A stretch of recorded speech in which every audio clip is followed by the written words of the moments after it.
জানাচ্ছি। আজকের এই অনুষ্ঠানের বিশেষ অতিথি আমার দীর্ঘদিনের সারথি, আমরা একসঙ্গে কাজ করে আসছি।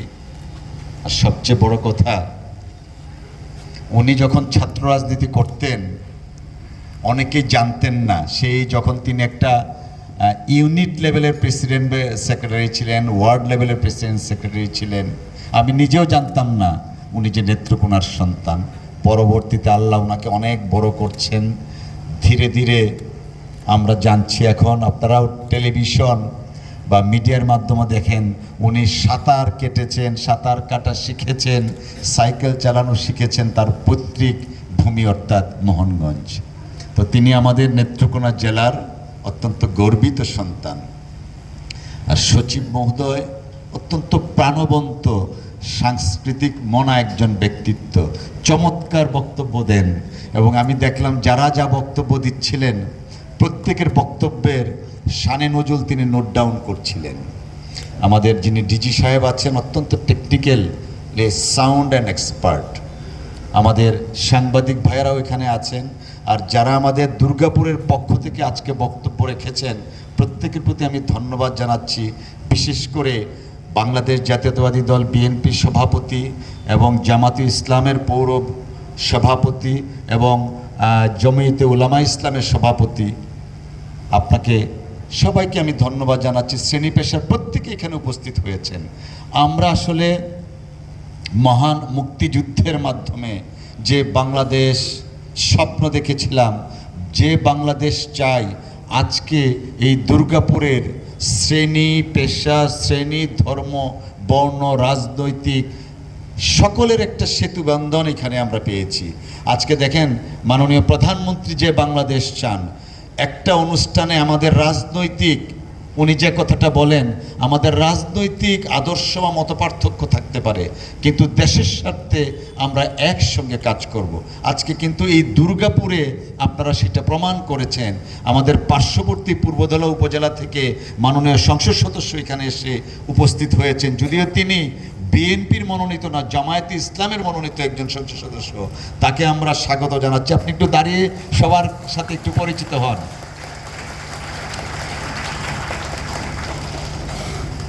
আসলে আজকে আমার বক্তব্য দেওয়ার পালা না।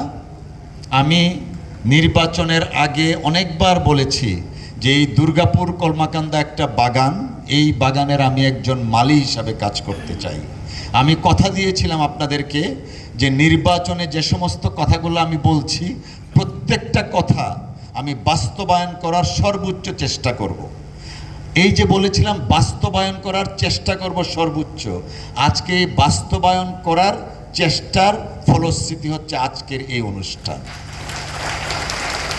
আমাদের রেল প্রতিমন্ত্রী, তিনি শুধু রেল প্রতিমন্ত্রী না, আমাদের যোগাযোগ প্রতিমন্ত্রীও বটে।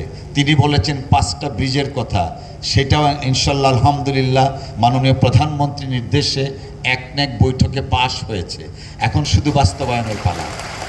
এবং আপনারা জেনে আনন্দিত হবে 5টা ব্রিজের মধ্যে 4টা ব্রিজেই পড়েছে আমাদের দুর্গাপুর কলমাকান্দায়। আমরা যে কুল্লাগড়া ইউনিয়নকে নদীর ওই পার বলি, ইনশাল্লাহ বেশি দিন আর ওই পার বলতে হবে না, এক পারে আমরা হয়ে যাব। ঠিক তেমনিভাবে এইদিকে বিরিশিরির সাথে আরেকটা কানেক্টিং ব্রিজ হচ্ছে, মহাদেও নদীর উপরে হবে, লেঙ্গুরার উপরে হবে।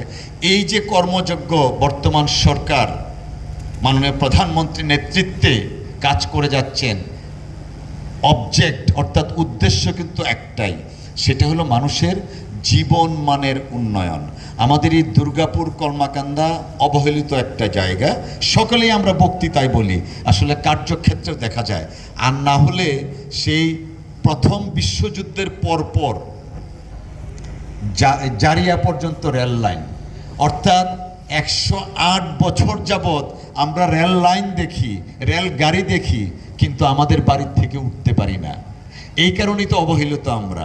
এই 108 বছরের যে প্রত্যাশা, এই প্রত্যাশা পূরণের জন্য আজকে যারা অতিথি হয়ে এসছেন তাদের প্রতি আমি না, আমাদের এলাকায় সকলে কৃতজ্ঞতা প্রকাশ করছি।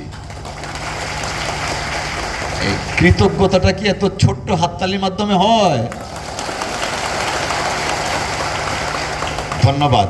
নর্মালি অনেক ধরনের অনুষ্ঠানে শুধু পুরুষ মানুষের আধিক্য থাকে, আজকে দেখেন এখানে নারী পুরুষ নির্বিশেষে প্রত্যেকেই এসছেন।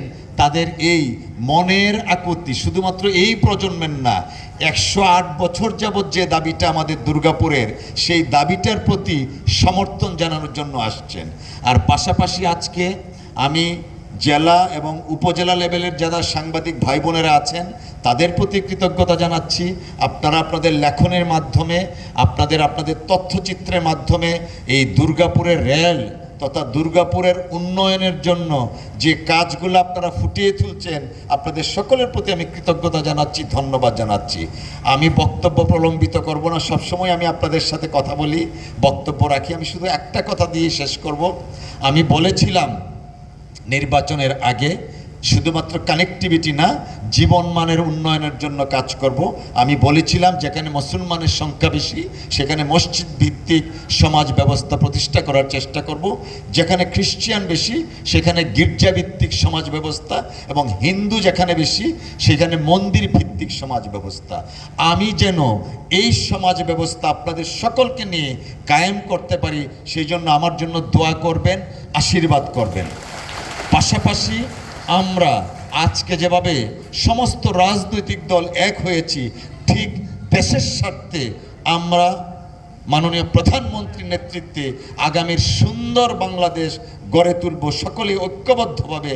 সেই প্রত্যাশাতেই আল্লাহ হাফেজ, বাংলাদেশ জিন্দাবাদ, আসসালামু আলাইকুম।